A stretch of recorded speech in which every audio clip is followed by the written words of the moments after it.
नमस्कार दोस्तों, स्वागत है आपका तक्षशिला क्लासेस की ऑनलाइन क्लासेस में।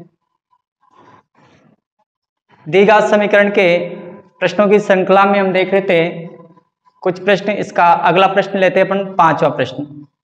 पांचवें प्रश्न में आपको दिया है कि एक समकोण त्रिभुज की ऊंचाई, समकोण त्रिभुज की ऊंचाई इसके आधार से 7 सेंटीमीटर कम है। दो भुजाओं में संबंध दिया है, आधार से 7 सेंटीमीटर कम है। कहां से? आधार से। यदि कर्ण 13 सेंटीमीटर का हो तो अन्य दो भुजाएं ज्ञात कीजिए। तो सबसे पहले हम देखते हैं कि एक समकोण त्रिभुज इस प्रकार का रहता है। माना ये ABC आपका समकोण त्रिभुज है और इसमें भी समकोण है। आपको इसका कर्ण दे रखा है, 90 डिग्री के सामने वाली भुजा क्या कहलाती है? कर्ण। और ये दे रखा आपको 13 सेंटीमीटर। इसमें शेष दो भुजाएं, इसमें से एक होती है आधार और एक होती है आपके लंब। तो इन दोनों भुजाओं में आपको संबंध दे रखा है कि ऊंचाई इसके आधार से 7 सेंटीमीटर कम है। तो आपको आधार को मानना पड़ेगा। माना त्रिभुज ABC का आधार कितना मान लेते हैं? x centimetre. यदि आपके त्रिभुज ABC का आधार x सेंटीमीटर है तो उसकी ऊंचाई के बारे में कहा है कि आधार से 7 सेंटीमीटर कम है। ऊंचाई कितनी है कि इसकी जो ऊंचाई ये हो जाएगी आपके, यानी कि ऊंचाई को अपन ले सकते हैं लंब। ऊंचाई इस आधार से, यानी कि आधार एक बार लिख देता हूं मैं, आधार से 7 सेंटीमीटर कम, यानी इससे 7 कम करना तो आधार आपका x था, x से 7 सेंटीमीटर कम है। आधार आ गया, लंब आ चुका है और कर्ण आपको दिया है। तो आप समकोण त्रिभुज में एक प्रमेय लगती है जिसका नाम है पाइथागोरस प्रमेय। समकोण त्रिभुज ABC में पाइथागोरस प्रमेय से क्या होता है? इस प्रमेय के अनुसार कि कर्ण स्क्वायर बराबर आधार स्क्वायर और प्लस लंब स्क्वायर। कर्ण आपको कितना दे रखा है? अभी AC के फॉर्मेट में दे रखा, तो आप AC का स्क्वायर लिखो। आधार को आपने क्या माना कि BC माना, तो BC का स्क्वायर। लंब को क्या माना? AB। तो इन सभी का मान आप रख दे। कर्ण AC का मान कितना? 13 का स्क्वायर। BC का मान आपने आधार कितना? x, तो x का स्क्वायर। AB कितना आया आपके? लंब ये आया x - 7 का होल स्क्वायर। इसको जब आप a - b के होल स्क्वायर से खोलोगे पर 169 और इधर x स्क्वायर का x स्क्वायर रहेगा, और इसको a - b के होल स्क्वायर से खोलेंगे तो ये आपका हो जाएगा x स्क्वायर, और 7 का वर्ग कितना हो जाएगा? 49 और माइनस 2ab यानी कि 7 दूने 14x।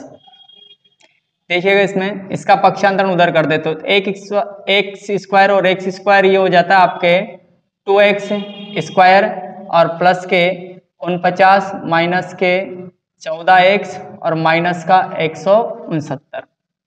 देखो इसको और सरल कर सकते हैं अपन, 2x स्क्वायर और माइनस के 14x, और इसमें से इसको घटाएंगे तो माइनस का 120 120। समीकरण को छोटा कर सकते हैं 2 का भाग देकर, तो मैं 2 का भाग भी दे रहा हूँ, इसको उधर भी ले रहा हूँ। ये x स्क्वायर माइनस के 7x और माइनस का 60 और बराबर में 0। अब इसके गुणनखंड आप कर सकते हो कि पहली संख्या को लास्ट यानी अचर पद से जैसे ही गुणा करेंगे तो आपका आएगा माइनस का 60x स्क्वायर। 60 के 2 गुणनखंड ऐसे करने हैं कि जोड़ने घटाने पर 7 आ जाए। तो संभावित गुणनखंड होता है एक तो 60 × 1 ये भी होता है। इसके बाद में अपन देखें तो 20 × 3 ये भी 60 होता है, 15 × 4 ये भी 60 होता है, और 12 × 5 ये भी 60 होता है। इनमें से आपको वही गुणनखंड लेना है जिनको जोड़ने घटाने पर माइनस का 7x आ जाए। 60 में 1 जोड़े 61, 1 घटाएंगे 59। तो ये और ये तो कोई काम का नहीं। 15 में 4 जोड़े 19, 15 में से 4 घटाएंगे तो भी काम का नहीं, यानी कि 12 में से 5 घटाइए 7 आ जाएंगे। तो आपका गुणनखंड आएगा 15x और 5x और 12x। अब देखो दोनों में से एक संख्या माइनस की होना, यहाँ भी माइनस का लेके आना, तो आपको बड़ी संख्या माइनस की रखना पड़ेगा। तो इसमें यहाँ पे आ जाएगा एक्स स्क्वायर और माइनस का 12x और प्लस के 5x और माइनस के 60 बराबर 0। जोड़े बनाएंगे इनके, यहाँ से x और ये हो जाएगा x, माइनस के x से x कटेगा 12 और ये प्लस के 5, इसमें से कॉमन आएंगे x, 5 का 60 में माइनस के 12 बार भाग चला जाएगा। एक कोष्टक में x माइनस के 12 और एक में है आपका x प्लस 5 बराबर 0।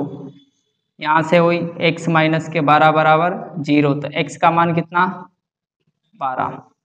इधर x बराबर माइनस के 5। देखो x आपके आधार की लंबाई है सेंटीमीटर में, और लंबाई कभी ऋणात्मक नहीं होती है, इसलिए हम इसको क्या कर देंगे, निरस्त कर देंगे। इसको निरस्त करने के बाद में आपके x का मान कितना आ जाएगा 12। 12 क्या आपके आधार, अतः आप लिख सकते हो आधार जो कि आपने x माना था उसका मान कितना आया 12 सेंटीमीटर, और आपका जो लंब है वो लंब कितना हो जाएगा, इस x से 7 सेंटीमीटर कम, यानी x माइनस 7 यानी कि 12 माइनस 7 कितना 5 सेंटीमीटर। नोट करो।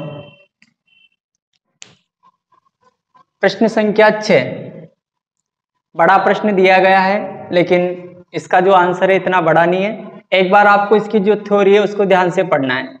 इसमें आपस में कुछ संबंध आपको दिए गए होंगे, तो पढ़ते हैं इसको। एक कुटीर उद्योग एक दिन में कुछ बर्तनों का निर्माण करता है, कुछ बर्तनों का, पता नहीं कितने बर्तन बनाता लेकिन कुछ बर्तन निर्मित करता है। एक विशेष दिन यह देखा गया कि प्रत्येक नग की निर्माण लागत, इसको ध्यान से पढ़ें, प्रत्येक नग, नग का मतलब जानते हो एक वस्तु, प्रत्येक नग की निर्माण लागत कितनी थी, उस दिन के निर्माण किए गए बर्तनों की संख्या, बर्तनों की संख्या के 2 गुने से 3 अधिक। यही आपके प्रश्न को निर्धारित करेगा। ये लाइन देखिए कि उस दिन, यानी कि जब कोई मान लो इंजीनियर उसमें आया होगा तो उसने देखा उस दिन में कि एक नग की निर्माण लागत कितनी निकल रही है, कि उस दिन में जितने बर्तन बनाए उसके 2 गुने से भी 3 ज्यादा। अब पता नहीं कि कितने बर्तन उसने बनाए हैं, तो हम मान लेते कि माना उस दिन कुल निर्मित बर्तन, माना उस दिन या उस विशेष दिन कुल निर्मित बर्तन कितने हैं, 100 बर्तन बनाए उसने, 100 बनाए हैं। तो अब आप यहां से निकाल सकते हो प्रत्येक नग की निर्माण लागत, क्योंकि उसने कहा है कि प्रत्येक नग की निर्माण लागत उस दिन के निर्माण किए गए बर्तनों की संख्या के 2 गुने से भी 3 अधिक है। बढ़ा के बताना, 3 ज्यादा। तो देखो यहां से मैं लिखता हूं प्रत्येक नग की निर्माण लागत कितनी है, कितने बर्तन बनाए, x का 2 गुना कितना 2x और प्लस इससे भी 3 अधिक, यानी कि कुल निर्मित इतने बर्तन बनाए, एक बर्तन का खर्चा इतना आ रहा। ठीक है, आगे देखो। यदि उस दिन कुल निर्माण लागत उसने दे रखा है, यदि उस दिन कुल निर्माण लागत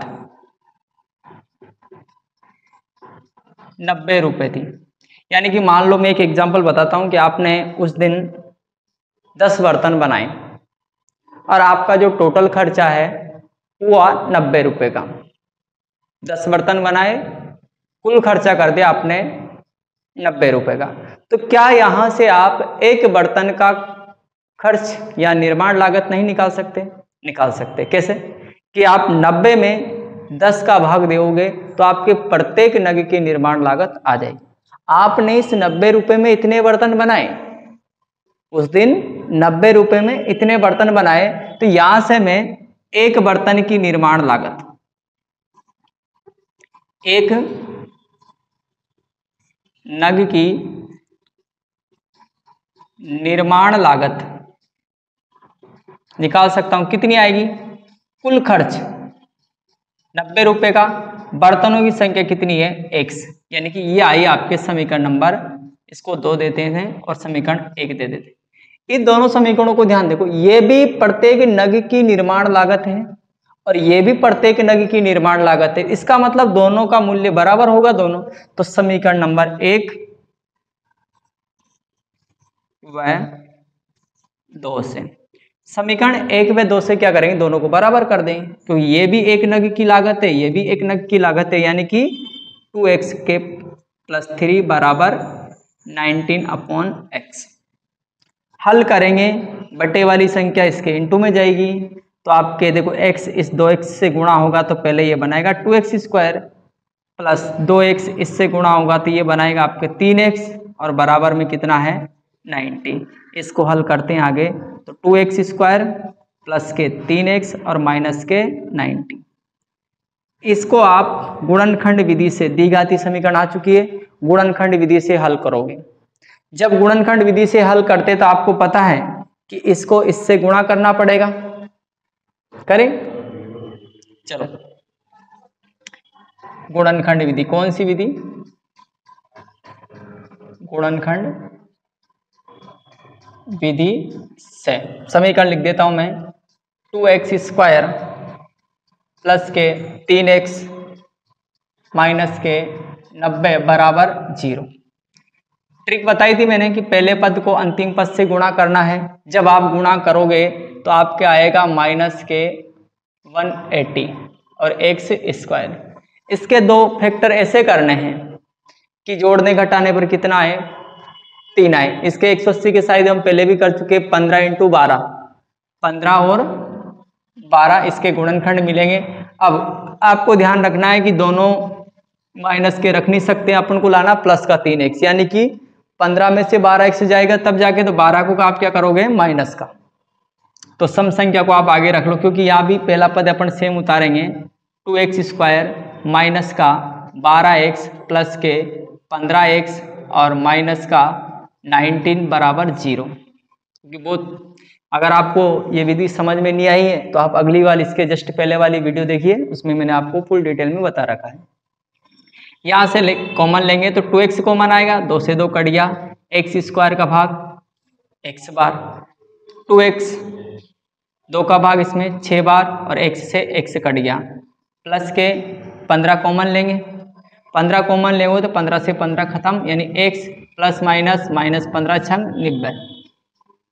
एक के कोष्टक में तो x माइनस 6 आ जाएगा और दूसरे कोष्टक में आ जाएगा 2x प्लस के 15 बराबर 0।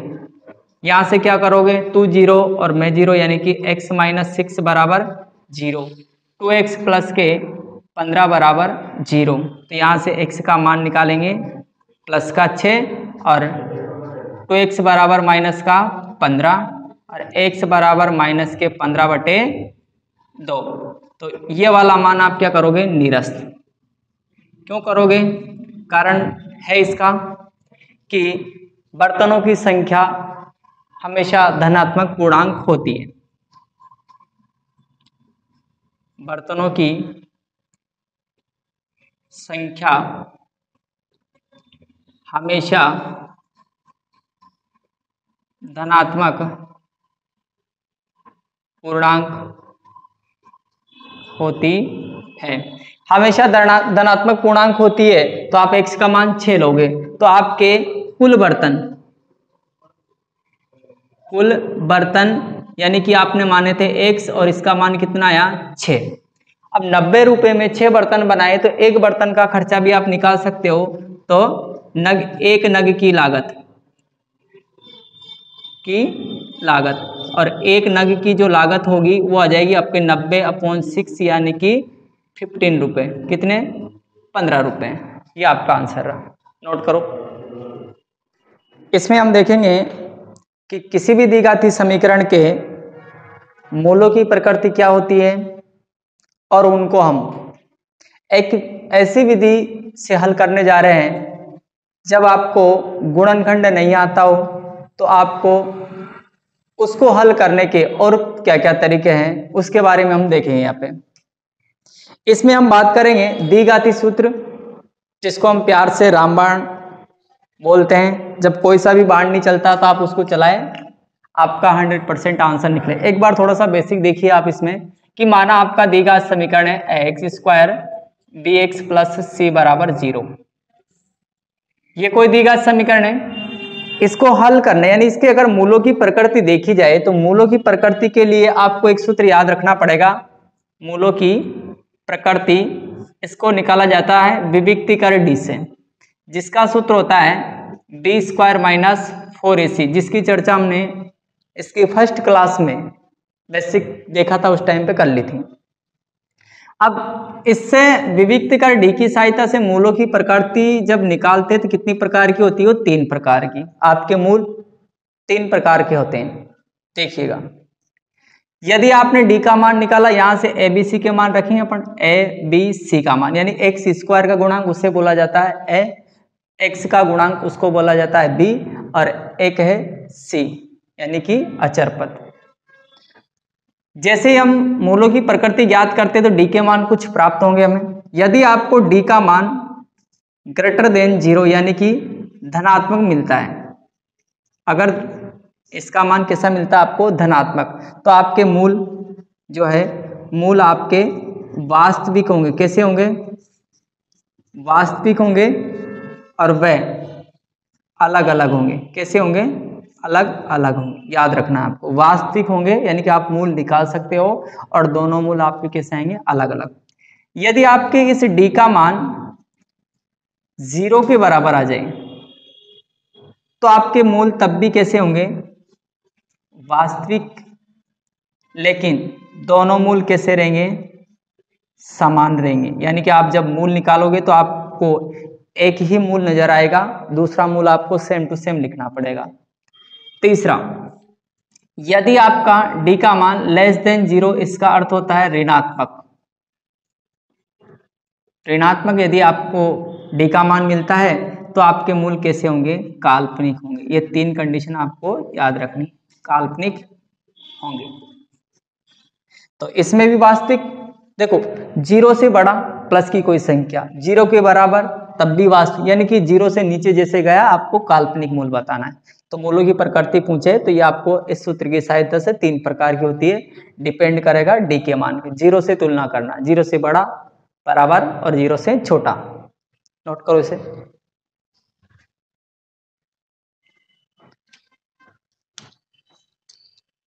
देखिए इसके बाद में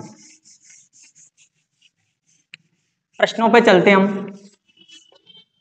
तो इन प्रश्नों को जब हम हल करेंगे तो द्विघाती सूत्र का मैं जिसकी बोल रहा हूं अभी आपको, तो आपका जो द्विघाती सूत्र या श्रीधराचार्य सूत्र जिसको बोला जाता है, ये होता है माइनस का b plus minus under root b square minus 4ac upon 2n। ये आपको ध्यान रखना है, माइनस का b plus minus under root b square minus 4ac upon 2n। यहाँ समीकरण से एबीसी के मान निकाल के रखेंगे तो आपके आसानी से इसका मान निकल जाएगा। द्विघाती सूत्र होता है। देखिए पहले प्रश्न को अपन देखते हैं, क्या कह रहा है? निम्न क्वेश्चन नंबर फर्स्ट है आपका ये, निम्न द्विघात समीकरणों के मूलों की प्रकृति। पहला प्रश्न है आपके मूलों की प्रकृति को ज्ञात करना। सेकंड, यदि मूलों का अस्तित्व हो यानी कि आपके मूल वास्तविक हो तो आपको आगे हल करना, वरना नहीं करना है। मूलों का अस्तित्व हो तो उन्हें ज्ञात करो। मूलों का अस्तित्व एक पहले चेक करते हैं, प्रकृति से चेक होगा। तो देखो समीकरण की तुलना,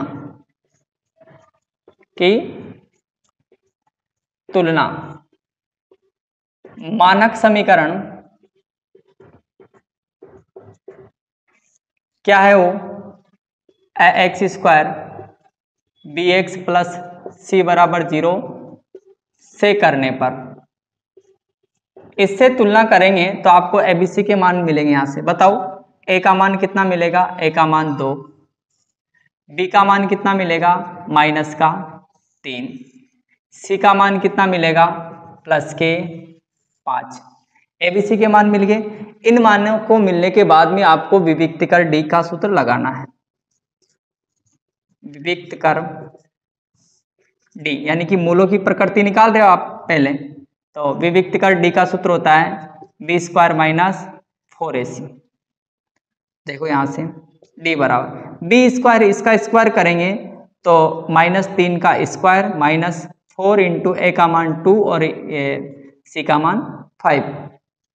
तो मैंने बताया स्क्वायर एक ऐसी मशीन है कि इसमें आप माइनस की संख्या भी डालोगे तो ये प्लस की होके बाहर निकलेगी, यानी 3 का वर्ग 9 आप किसका आएगा प्लस का, माइनस 4 इंटू 2 8, 8 इंटू 5 40, और जब आपने देखा तो डी का मान कैसा आया माइनस का 31, जो कि क्या है ऋणात्मक। मैंने अभी आपको कंडीशन बताई कि जब आपके ऋणात्मक हो मूल तो उस कंडीशन में डी का मान ऋणात्मक हो तो मूल कैसे होंगे, काल्पनिक या वास्तविक। तो ऐसी कंडीशन में मूल यानी कि अतः डी लेस देन 0 और लेस देन 0 वाली कंडीशन जब आती है तो मूल कैसे होंगे, मूल काल्पनिक होंगे। कैसे होंगे, काल्पनिक होंगे। तथा इस प्रकार के मूलों का कोई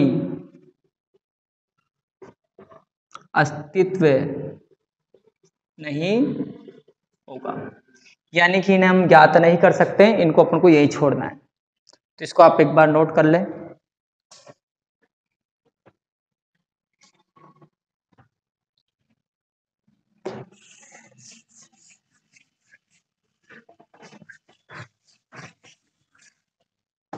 सेकंड प्रश्न जो अपन ने लिख रखा है 3x स्क्वायर माइनस का 4 रूट 3 और ये प्लस के 4 बराबर 0।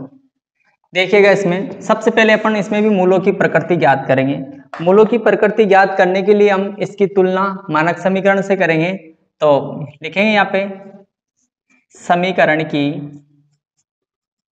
तुलना मानक समीकरण कौन सी है, x square plus b x plus c बराबर 0 से करने पर, और इससे तुलना करने पर क्या होता है कि एबीसी के मान मिल जाते हैं। ए का मान कितना मिलेगा 3, बी का मान कितना मिलेगा माइनस के 4 रूट 3, सी का मान कितना होगा कि सी का मान होगा प्लस के 4। एबीसी के मान मिल चुके हैं तो यहाँ निकालेंगे अपन मूलों की प्रकृति। मूलों की प्रकृति, और मूलों की प्रकृति जैसे ज्ञात करेंगे तो मूलों की प्रकृति के लिए डी का सूत्र आप सभी ने देखा होगा बी स्क्वायर माइनस 4ac। तो यहाँ से आप बी के मान रखोगे तो बी का मान कितना है माइनस के 4 रूट 3 का होल स्क्वायर माइनस 4 इंटू ए का मान इंटू सी का मान 4। तो यहाँ से डी का मान निकाला तो देखो वर्ग करेंगे तो प्लस की हो ही जाएगी है, 4 का वर्ग कितना हो जाएगा 16, रूट 3 का वर्ग कितना 3, माइनस 4 तिया 12, 12 चौके 48। तो डी बराबर कितना हुआ 48 माइनस के 48। तो डी का मान डायरेक्ट कंडीशन मिली है 0। अतः मूल कैसे होंगे वास्तविक, वह समान होंगे। कैसे होंगे समान होंगे। समान होंगे यदि मूलों का अस्तित्व हो तो उन्हें ज्ञात कीजिए। ज्ञात करना है तो ज्ञात करने के लिए अपन ये द्विघाती सूत्र लगाएंगे। देखो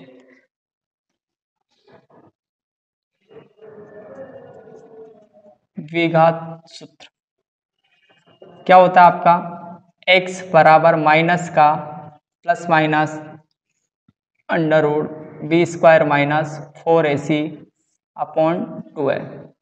यहाँ से एबीसी के मान निकाल रखे हमने। तो देखो x बराबर माइनस b का मान कितना निकाल रखा है माइनस के 4 root 3 plus minus under root b square minus 4ac का मान हम ज्ञात कर चुके, कितना आया 0 अपॉन 2a का मान कितना आया 3।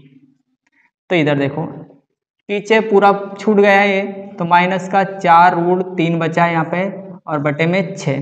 क्या हम इसको काट सकते हैं? इसको हम काटेंगे तो ये आएगा माइनस का, पहले हम इसको 2 से काटेंगे, 2 से 2√3, फिर इसको 2 से कितनी बार? 3 बार। क्या हम इसको आगे और हल कर सकते हैं? हाँ कर सकते हैं। माइनस का 2√3, नीचे वाले √3 को हम लिख सकते हैं, सॉरी 3 को लिख सकते हैं √3 इंटू √3, तो ये कट जाएगा। कटने के बाद में आपका आएगा माइनस के 2/√3। तो देखो एक मूल निकला है, अपन ने लिखा है यहाँ पे मूल समान होंगे, तो आपका पहला मूल माइनस के 2√3, तो सेकंड भी कितना होगा? माइनस के 2/√3। ये दोनों मूल निकल चुके। नोट करें। देखिए इसका क्वेश्चन नंबर 3। क्वेश्चन नंबर 3 में वही आपको मूलों की प्रकृति निकालनी है, तो सबसे पहले हम इसकी क्या करेंगे? तुलना। तो यहां से स्टार्ट करेंगे, समीकरण की तुलना ax² plus bx plus c बराबर 0 से करने पर, और जब इसकी तुलना इससे करेंगे तो आपको a का मान कितना मिलेगा? 2, b का मान कितना मिलेगा? माइनस के 6, और c का मान कितना मिलेगा? 3। ए बी सी के मान मिल चुके हैं, तो आप मूलों की प्रकृति निकाल लो। यहां से मूलों की प्रकृति, और मूलों की प्रकृति निकाली जाती है विविक्तिकर डी से। क्या होता है?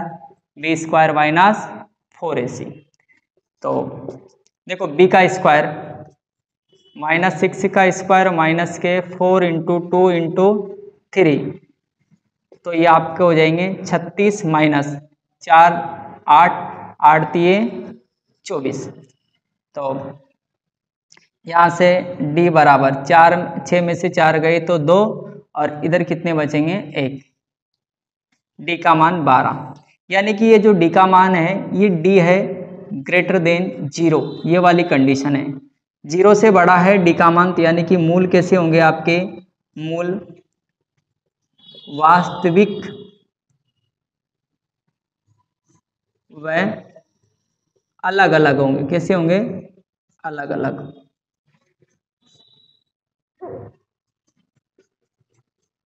यानी कि इसको ज्ञात कर सकते हैं अपन, तो मूलों को निकालना भी है। किससे निकालेंगे? द्विघाती सूत्र से। क्या होता है? द्विघाती सूत्र होता है आपका x बराबर माइनस के b plus minus √b² minus 4ac। ये याद रखना आपको हमेशा ही, क्योंकि यही अंतिम समय में सहायता करेगा आपकी। तो x बराबर माइनस का b, यानी कि आपको ये मान रखना है, माइनस का चिन्ह यहाँ पहले से ये b का मान भी माइनस में है, तो -6 अपन ने रख दिया, प्लस माइनस √। जब आप b² माइनस 4ac का मान निकाल चुके हो, कितना आया? 12, तो यहाँ तुरंत कितना रखे आप? 12 रखे, और बटे में 2 इंटू a का मान कितना आपके? 2 है। तो ये x बराबर देखो माइनस माइनस प्लस हो गया, 6 प्लस माइनस, इस 12 को हम लिख सकते हैं 4 इंटू 3, और बटे में कितने हैं? 4। तो यहाँ से देखो x, इनको बाहर निकालेंगे, तो बाहर निकालने के बाद में थोड़ा सा आगे बढ़ा देता हूँ मैं इसको। 4 का तो 2 निकल जाएगा, अंडर रूट में कितना बचेगा? 3, और बटे में 2। ऐसा करते हैं, इनमें से 2 कॉमन ले लेते हैं। 2 कॉमन लिया, 2 का कितनी बार? 3 प्लस और √3, और ये आपका यहाँ पे, और बटे में कितने हैं आपके? 4। कितने हैं? 4। इसको काटोगे तो कितना आएगा? 2।